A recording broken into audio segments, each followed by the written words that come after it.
Il-Fond tal-Investiment Ewropew u l-Bank of Valletta iffirmaw ftehim li se jwassal biex negozji żgħar u medji jibdew igawdu minn aċċess aktar faċli biex jiffinanzjaw l-iżvilupp u tkabbir tagħhom fis-snin li ġejjin.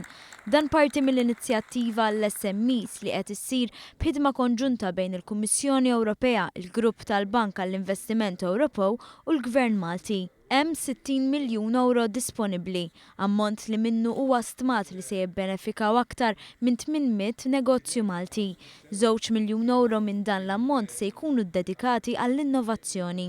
Id-Deputat Prim Ministru Louis Grech qal li l-programm huwa għal sentejn, però hemm ħsieb li jkun estiż sa 5 snin peress li hija inizjattiva li se tħalli impatt ekonomiku pożittiv. Ħajkollha impatt qawwi fis-sens li problema kbira li għandhom l-SMEs mhix ta' Malta biss imma Ewropej kienu aċċess għall fondi.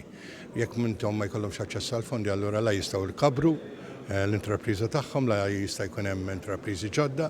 Allura din imliet vojt l-inizjattiva li hija kalkolata li tkun 60 miljun però tiġġenera aktar minn dak is-60 miljun. Bl-inizjattiva l-SMEs se jisselfu brati iktar raġonevoli u affordabbli. Iċ-Chairman tal-Bank of Valletta John Cassar White spjega kif il-bank intgħażel mill-Kummissjoni wara proċess kompetittiv. Fil-ġranet li ġejjin se nħabbru il-kondizzjonijiet ta' dan il-programm. Il-kondizzjonijiet huma pjuttost simplifikati, diġà għandna esperjenza ta' skemi simili meta kellna l-Jeremy fis-sentejn tlieta li għaddew.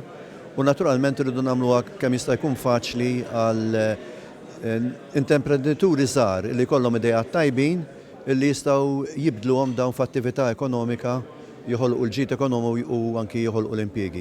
Id-Deputat Kap Eżekuttiv tal-Fond tal-Investiment Ewropew Roger Havenit iħares il-qudiem li jara l-inizjattiva tkun suċċess f'pajjiżna. This innovative SME initiative will allow to pass on the benefits to these SMEs in the form of reduced pricing and also lower requirements in terms of guarantees they have to provide.